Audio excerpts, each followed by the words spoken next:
بسم اللہ الرحمن الرحیم۔ شروع اللہ کے نام سے جو بڑا مہربان نہایت رحم والا ہے۔ قرآن مجید میں اللہ تعالیٰ نے جن قوموں کا تذکرہ کیا ہے ان کے آثار آج بھی دنیا میں موجود ہیں۔ ان قوموں کو اللہ تعالیٰ نے ان کی نافرمانیوں، خدا سے انکار، رسولوں، نبیوں اور ان کے ماننے والوں پر ظلم و ستم کی انتہا کر دینے پر سخت سزائیں بھی دیں، اور قرآن میں ہم مسلمانوں کی عبرت اور رہنمائی کے لیے ان کا تذکرہ کیا ہے۔ حضرت نوح علیہ السلام کو آدم ثانی بھی کہا جاتا ہے، کیونکہ آپ کے افراد خاندان اور اللہ کے حکم سے تیار کی گئی کشتی میں سوار جانوروں کے علاوہ ہر شے پانی میں غرق کر دی گئی تھی۔ کشتی پر جملہ 8 افراد سوار تھے۔ حضرت نوح علیہ السلام، آپ کی اہلیہ، 3 بیٹے اور بہویں، باقی تمام مختلف اقسام کے جانوروں کی جوڑیاں تھیں۔ نوح علیہ السلام کا واقعہ سابقہ آسمانی کتابوں توریت، زبور اور انجیل میں بھی ملتا ہے۔ چین کے عیسائی مبلغین اور سائنسدانوں کی ایک تحقیقاتی ٹیم نے کئی ماہ پر مشتمل اپنی تحقیق کے اختتام کا 2010 میں اعلان کرتے ہوئے دعویٰ کیا تھا کہ انہوں نے حضرت نوح علیہ السلام کی تاریخی کشتی کو تلاش کر لیا ہے۔ یہ کشتی مشرقی ترکی میں واقع کوہ رارات پر ملی ہے، جس کی چوٹی کی بلندی 12,000 فیٹ ہے۔ ماہرین کی ٹیم کا کہنا تھا کہ اس کشتی کی 3 منزلیں ہیں۔ یہ کشتی کئی میٹر برف کے نیچے دبی ہوئی ہے۔ گزشتہ 200 برسوں سے 1 درجن سے زیادہ ٹیمیں حضرت نوح علیہ السلام کی کشتی کو تلاش کر رہی تھیں، جس کے بارے میں قرآن پاک میں آتا ہے کہ وہ ایک جودی سے ٹکرا کر رک گئی تھی۔ چین کے ماہرین کی اس رپورٹ کو امریکی سائنسدانوں نے ماننے سے انکار کیا ہے۔ ان کا کہنا ہے کہ کشتی کی لکڑی کے نمونے جو فرانسک جانچ کے لیے بھیجے گئے تھے اتنے پرانے نہیں ہیں کہ اس کے بارے میں وثوق سے کہا جا سکے کہ یہ حضرت نوح علیہ السلام کے دور کی کشتی ہے، جبکہ چینی ماہرین کی ٹیم کا دعویٰ ہے کہ وہ 99.9% یقین سے کہہ سکتے ہیں کہ یہ وہی کشتی ہے جو حضرت نوح علیہ السلام نے 4800 سال قبل اللہ کے حکم سے بنائی تھی۔ ماہرین کا کہنا ہے کہ اس کشتی کی 3 منزلیں ہیں اور اس میں کئی بڑے بڑے کمرے ہیں۔ ان کمروں میں لکڑی کے ستون ہیں۔ عرب اخبارات نے اس بارے میں سوال اٹھائے تھے کہ کیا واقعی یہ حضرت نوح علیہ السلام کی کشتی ہے؟ عرب اخبارات نے لکھا کہ چینی اور ترک عیسائی ماہرین نے اپنی تحقیق کے لیے قرآن کریم کی ان آیات کا بھی مطالعہ کیا تھا، جس میں کشتی کے سفر کو بھی بیان کیا گیا ہے۔ ماہرین کا کہنا ہے کہ کشتی کے ٹھہرنے کے جس مقام کی نشاندہی کی گئی ہے وہ سائنسدانوں کو کوہ رارات کی طرف لے جاتی ہے۔ گزشتہ 20 برسوں میں کئی سائنسدانوں نے کوہ رارات کا دورہ کیا۔ ان میں سے کچھ ایک نے پہاڑی پر بنی کشتی کی شکل کی چٹان کو ہی حضرت نوح علیہ السلام کی کشتی قرار دے دیا، لیکن چینی اور ترک ماہرین نے پہاڑ کے اس برفیلے مقام پر تحقیقات کی جہاں درجہ حرارت -80 ڈگری ہوتا ہے، اور پہاڑ کے جس حصے میں کشتی کی باقیات دریافت ہوئے ہیں وہ انتہائی ڈھلوان اور خطرناک ہے۔ رپورٹ کے مطابق اس ٹیم نے 60 مختلف مقامات سے حضرت نوح علیہ السلام کی کشتی کا مشاہدہ کیا۔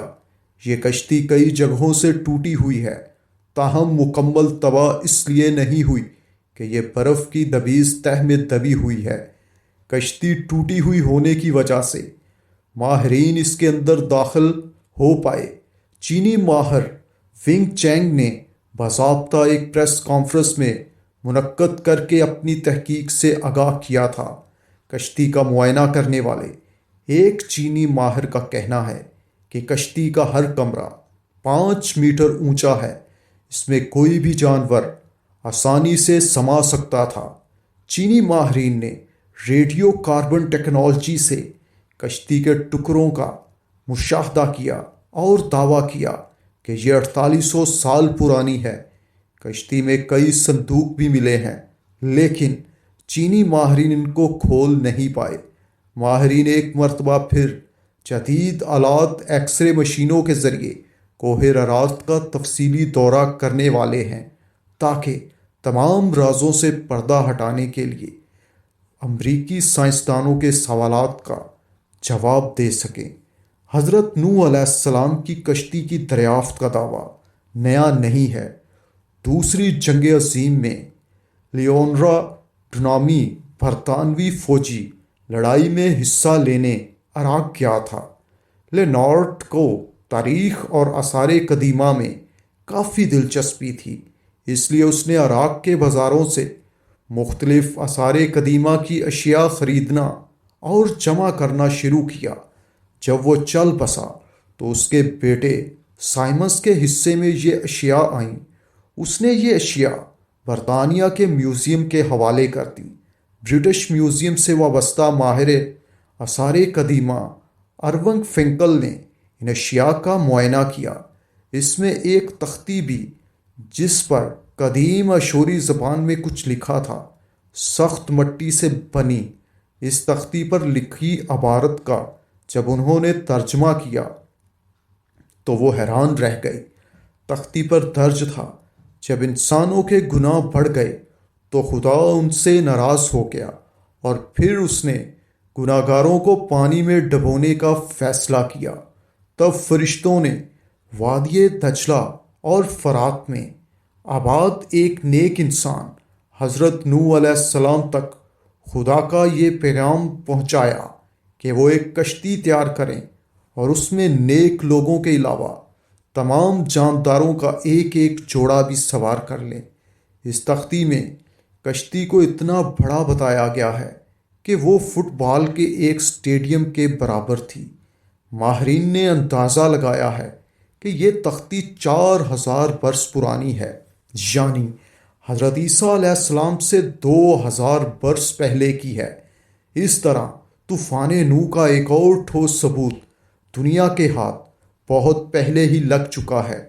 عام طور پر مذہب خصوصاً اسلام کے منکرین ان واقعات کو افسانوی قصے قرار دیتے ہیں۔ یہ تمام ثبوت ان کی آنکھیں کھولنے کے لیے کافی ہیں۔ اس تحقیق پر یہ بھی لکھا ہے کہ نوح کی کشتی آج کل کی کشتیوں کی طرح لمبی نہیں تھی، بیضوی انڈے نما تھی۔ اس زمانے میں دجلہ اور فرات میں اس طرز کی کشتیاں چلتی تھیں۔ کشتی کے ٹھہرنے کے مقام کے بارے میں قرآن مجید کی سورہ ہود آیت نمبر 44 میں بتایا گیا ہے کہ وہ ایک بلند مقام چودی پر جا کر رکی تھی۔ عراق اور شام کے قدیم باشندے بابل کے دور میں یہ سمجھتے تھے کہ کشتی کوہ کرتا پر ٹھہری تھی۔ یہ مشہور پہاڑ جزیرہ ابن عمر کے قریب واقع ہے۔ یہ مقام بھی اب ترکی کے حصے میں ہے، تاہم عراق کی سرحد اس سے متصل ہے۔ مسلم سائنسدانوں تاریخ دانوں نے کوہ کرتا کو ہی نوح کی کشتی کا ٹھہراؤ کا مقام قرار دیا ہے۔ اس لیے یہ پہاڑ مسلمانوں میں کوہ جودی کے نام سے مشہور ہو گیا۔ تاہم عیسائی مبلغین کا کہنا ہے کہ کشتی کوہ ارارات پر جا کر رکی تھی۔ یہ پہاڑ آرمینیا اور ترکی کی سرحد پر ہے۔ آرمینیا میں 301 میں ہی عیسائیت کو سرکاری مذہب قرار دیا گیا تھا۔ اس لیے کہا جاتا ہے کہ اس ملک کی اہمیت بڑھانے کے لیے کوہ ارارات کو نوح کی کشتی کا مقام قرار دیا گیا، اور اب سائنسدانوں اور ماہرین نے اس کشتی کو اسی مقام پر تلاش کرنے کا دعویٰ کیا ہے۔ کوہ جودی کوہ کرتا وادی دجلہ اور فرات کے قریب ہے، جبکہ کوہ ارارات اس وادی سے کئی سو میل دور ہے۔ اس لیے اس دعوے میں الجھن پائی جاتی ہے۔ حضرت نوح علیہ السلام کو آدم ثانی کے علاوہ شیخ الانبیاء کا بھی خطاب عطا ہوا ہے، کیونکہ وہ پہلے پیغمبر ہیں جو انسانیت کی طرف بھیجے گئے۔ قرآن پاک میں حضرت نوح علیہ السلام کا نام 73 مرتبہ آیا ہے۔